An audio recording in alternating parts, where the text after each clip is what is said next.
Kita bakalan sharing cara perawatan jambu kristal supaya bunganya nggak rontok dan bisa nempel jadi buah seperti ini. Tuh. Dan tips and trik perawatan tanaman buah dalam pot supaya bisa panen dengan maksimal. Khusus untuk jambu kristal ini, step yang perlu diperhatikan adalah yang pertama, media tanam ya. Nah, untuk media tanam, kita sarankan untuk selalu mempergunakan tanah subur, bukan tanah sembarangan, karena nutrisi dari media tanam ini sangat mempengaruhi 50% dari hasil panen. Nah, kemudian untuk penyiramannya sendiri, kita lakukan 2 kali sehari, pagi dan sore. Jadi untuk media tanam ini nih harus selalu lembab, nggak boleh kering, karena ini juga akan menjadi penyebab utama kerontokan bunga. Oke, setelah penyiraman 2 kali sehari, kita juga akan lakukan pemupukan 3 minggu sekali ya, Tabulam Pot Lovers. Nah, pupuk apa saja yang kita pergunakan? Kita menggunakan produknya NASA, ada 2. Yang pertama adalah Power Nutrition, kemudian yang kedua adalah Super NASA. Jadi 2 pupuk ini kita pergunakan untuk penyiraman di media tanam ini supaya nutrisi dari tanaman tersebut terjaga. Nah, setelah media tanam, berikutnya kita akan share teknik penyiraman dari jambu kristal tersendiri, khususnya ketika jambu kristal ini berbunga.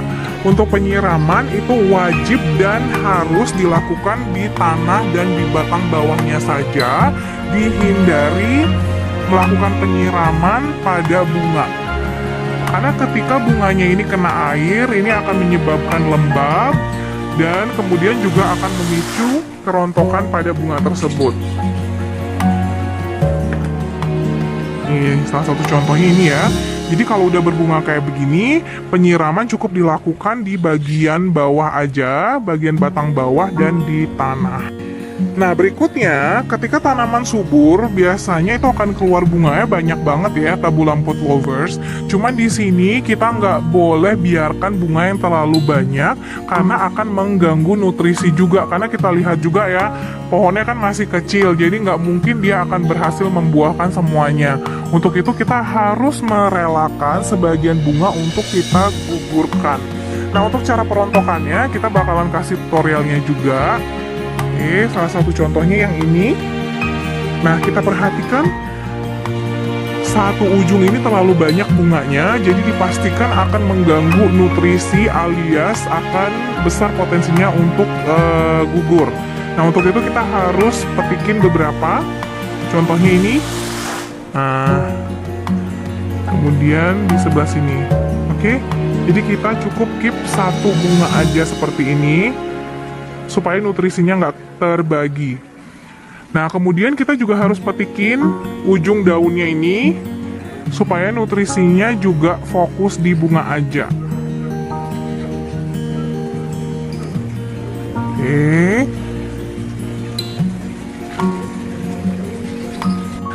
Nah, berikutnya setelah pemangkasan bunga dan pucuk kita lakukan, hal berikutnya yang kita harus perhatikan adalah asupan kalium kepada tanaman. Karena kalium ini membantu untuk mengurangi resiko kerontokan dan juga menjaga kualitas dari buah tersebut. Nah, gimana caranya supaya kaliumnya tinggi? Jadi kita harus hentikan penggunaan pupuk NPK yang kandungannya 16 dan kemudian kita ganti dengan pupuk NPK yang kandungan kaliumnya itu tinggi. Jadi salah satu contoh ini adalah produk yang kita pergunakan ya. Jadi angka 6-30-30 ini adalah mewakili dari kandungan nitrogen, fosfat, dan kalium. Jadi di sini kita bisa lihat kaliumnya itu cukup tinggi yang sehingga bisa membantu asupan kalium yang cukup pada tanaman jambu kristal kita. Nah, bagaimana cara pencampurannya? Kita akan segera share juga ya. Nah, jadi sekarang kita akan mulai penyampuran dari pupuk growmor yang kandungannya itu 6-30-30. Ini airnya kurang lebih 1 liter. Kita akan campur dengan sedikit aja ya. Kemudian kita aduk-aduk hingga terlarut ke air ya. Jadi kita bisa lihat di sini airnya sudah berubah menjadi agak kebiruan gitu. Oke, berikutnya kita masukkan ke semprotan. Ini semprotannya yang setengah liter kebetulan, tapi nggak apa-apa.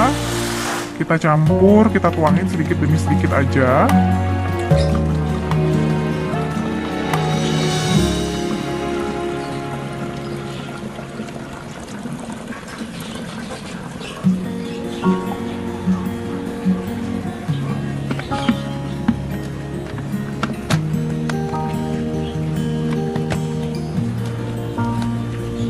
Oke, sekarang kita lakukan penyemprotan.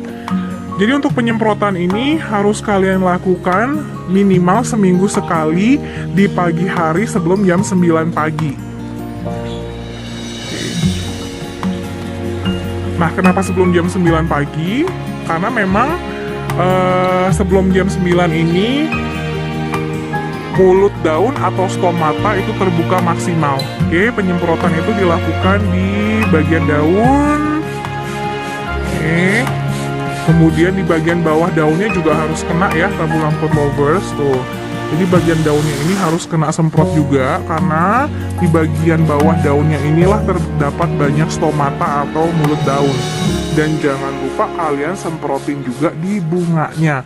Jadi jangan lupa untuk melakukan penyemprotan ini 3 minggu sekali sebelum jam 9 pagi.